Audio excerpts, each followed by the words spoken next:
lo dijo el presidente esta mañana. Nomás quiero aclarar que también hay un movimiento católico, apostólico, que es más bien carismático y tiene hasta aires de evangelista, y una de sus practicantes es la ministra de la Suprema Corte de Estados Unidos, Amy Barrett, que es lo que han dicho, que ella también se reúnen y hablan en lenguas, y son católicos practicantes de estos muy conservadores, de los que han agarrado mucha influencia en Estados Unidos, de los que antes hemos comentado, Mónica. Bueno, son los carismáticos. El movimiento carismático realmente es un movimiento que surge en el mundo protestante y es adoptado poquito antes del Concilio Vaticano II por el catolicismo. Obviamente este movimiento carismático en México es apolítico, básicamente, pero en Estados Unidos no. En Estados Unidos es un movimiento fuertísimo que está muy asociado a la ultraderecha católica. ¿Y cómo saber si o si no el presidente López Obrador no es un católico carismático? Pregunto. A ver, si es milagrero, si habla en lenguas, si habla del Espíritu Santo, porque una de las características especiales de la gente que está en los movimientos carismáticos es una relación con la tercera persona de la Trinidad, con el Espíritu Santo. O sea, ese es el centro, es más Espíritu Santo. Pero no quiero que entremos en tanto detalle, por si no se nos va el tiempo. Cristocéntrico. Entonces, yo creo que no, yo creo que el presidente está más vinculado a la teología de la liberación. Bien, número uno. Número dos, él dice que lo crucificaron porque él era amor y profesaba un profundo amor a los pobres, a los débiles y a los humildes. Lo que yo he leído, y puedo estar equivocado, y lo he leído con gente como Crozán y otros cristólogos muy destacados, es que lo que hizo Cristo es que se fue contra el establishment judío de aquella época, se fue contra el templo. Parece que no respetaba el Sabbat, que son dos cosas muy importantes para los judíos y más de aquella época. Entonces era como medio mal portado y pues no le convenía tener un revoltoso, porque había muchos revoltosos en aquella época, porque hay una teoría que dice que estaba poniendo en riesgo al Imperio Romano, y lo que dicen los autores, a ver, si él hubiera sido un riesgo para el Imperio Romano, no solamente lo crucifican a él, acaban con todos los apóstoles y todos los que estaban escuchándolo el día que estaba en el Sermón de la Montaña. Los romanos no se andaban con payasadas, no mataban solamente al líder de un movimiento, mataban a todos. Eran muy prácticos. Entonces, yo creo que el presidente tiene una concepción un tanto particular de las razones de las que se creen que fue la ejecución de Jesucristo. ¿Tú has leído también sobre esto, Mónica? Sí, en realidad Jesús, más que un movimiento social, es un movimiento profético que se convierte en movimiento social. Entonces, lo que el presidente está tratando es de montarse sobre una historia tipo Jesucristo superestrella, una comprensión a gogo muy superficial del movimiento que después se llamó cristianismo. El presidente está confundiendo muchos conceptos y buena parte de la historia, porque Jesús tenía amigos ricos. ¿Quién mantenía el movimiento? Pues los ricos. O sea, no es que solo se identificara con los pobres.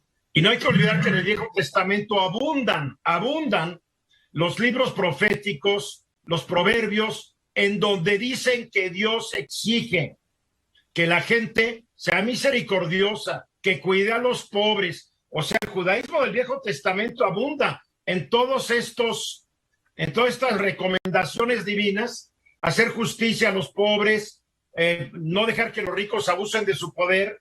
Y Cristo, al decirlo, realmente estaba recogiendo una larga tradición. Yo aquí hoy, en el ratito que tuve, Isaías, Miqueas, Jeremías, los proverbios, los salmos, están llenos de estas advertencias de que hay que proteger a los pobres, que hay que controlar a los ricos y que la justicia tiene que ser pareja. O sea, no dijo nada nuevo en ese sentido. ¿No?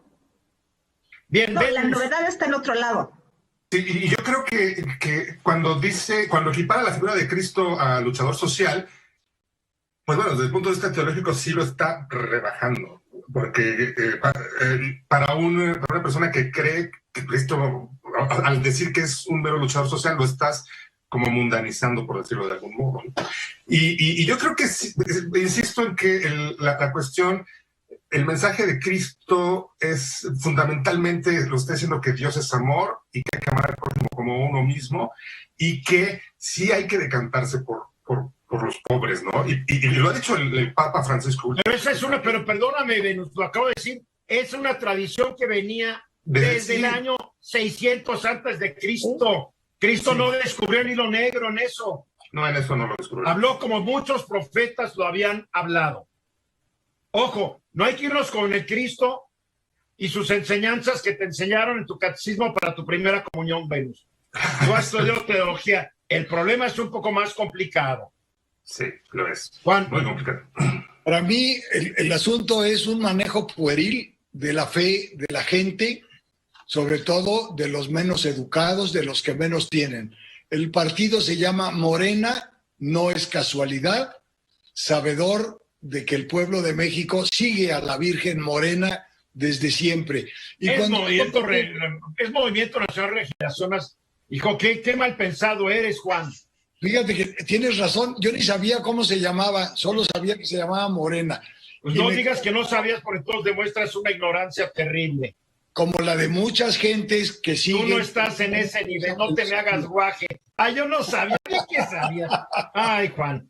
A ver, Bernardino. Eduardo, sin duda siempre hablar de religión, pues nunca vamos a terminar y a ponernos porque de acuerdo, porque es importante.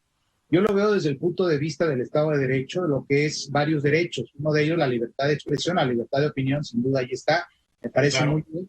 Pero también la propia Constitución Política de los Estados Unidos Mexicanos habla de que somos una república laica, representativa y democrática.